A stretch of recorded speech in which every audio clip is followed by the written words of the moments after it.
And, what they learned to do in that situation was grow up really fast and be really, really responsible and take control of every situation because no one else was going to come and help. Mhm. And then that can become what made them life. Hyper-independence, inability to form strong relationships, unable to share vulnerable parts of themselves. Because they think if they do, it will fall apart. They've never been able to. Like they Because they never never had. needed, or they were never given the space to, or Well, I guess in many cases, if that was the situation, they didn't have their parents to show them how to form that close relationship. If they did, that means that they probably wouldn't be the ones left to care for the other kid, right? Because the parents had all the time to actually interact with them and show them what a strong relationship looks like.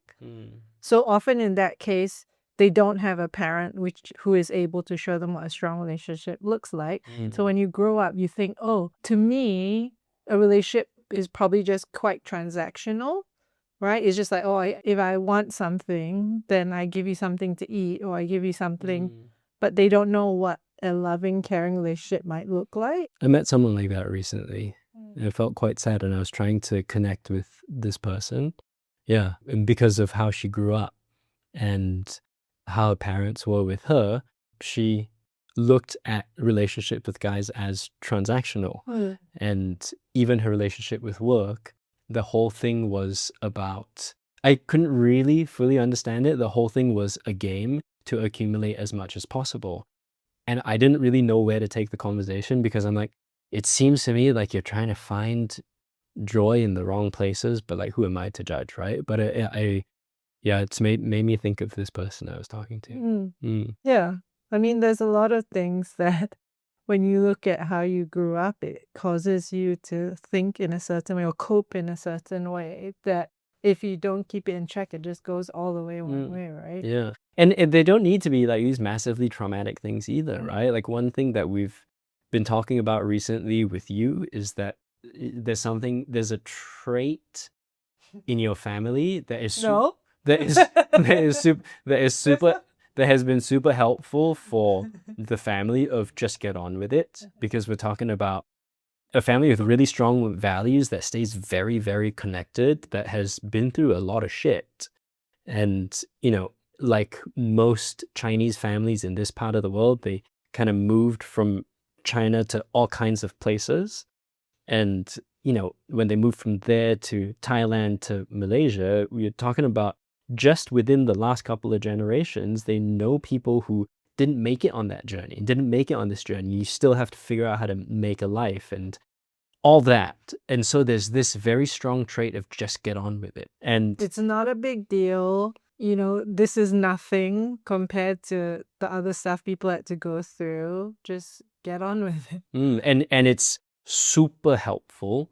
It's been super helpful across your life and it's one of the reasons also why I was drawn to you initially, because I'm like, I can't stand these fucking soft, like, can you carry my bag for me? It's kind like I prefer to be in a partnership with someone strong, right? So this thing was also, I mean, it's been a part of who you are, but for all of time. But then recently, with 2 kids and with all the other stuff we've had to deal with, we realized that this just get on with it thing has gotten in the way of nothing.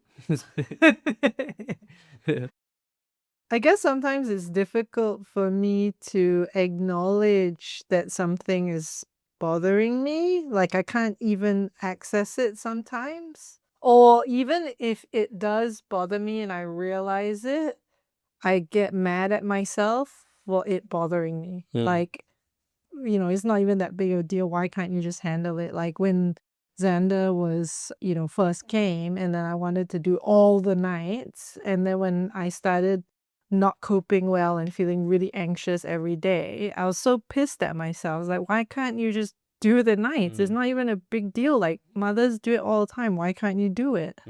So then, yeah, that's how it affects me, I guess, is that I'm not that compassionate towards myself about it, because in my head, it shouldn't be a big deal. or even it isn't a big deal. Would you say that you're more compassionate for others that you care about than you are for yourself? With some things. Yeah. I think I do a good job at being compassionate to myself at some things, but not everything.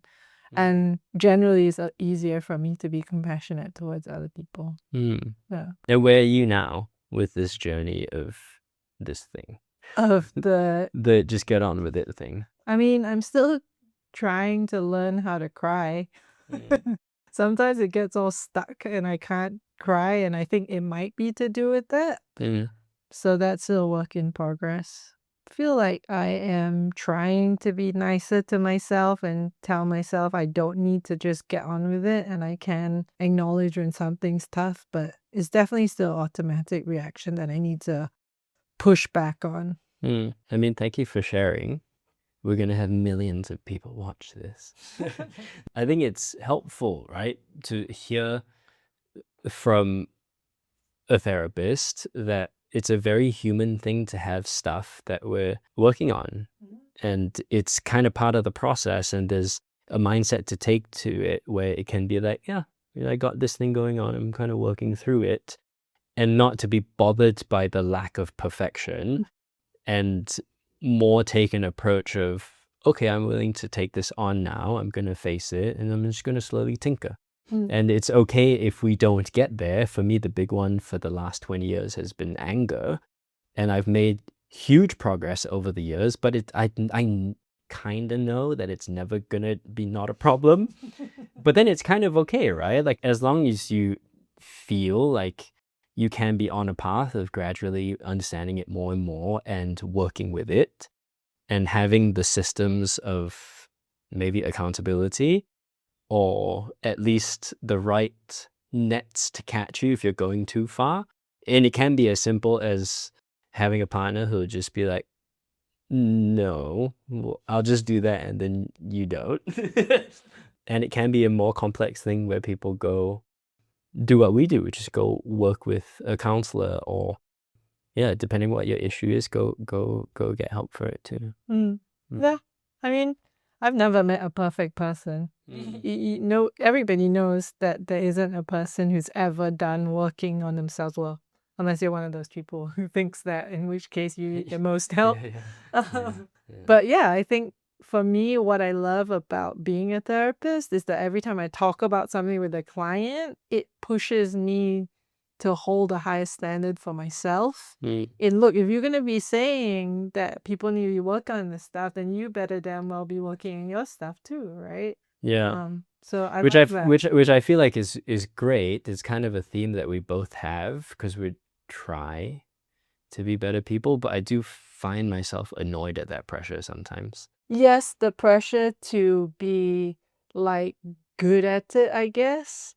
But I think what if it's not the pressure to be good at it, but just the pressure to be working on it always? Like what you said, right? You know you're never going to be perfect, but you just do what you can do. And maybe don't measure it by needing to show other people that you are, but you measure it more by, I know I'm doing my best. I'm pleased and proud of myself. Yeah.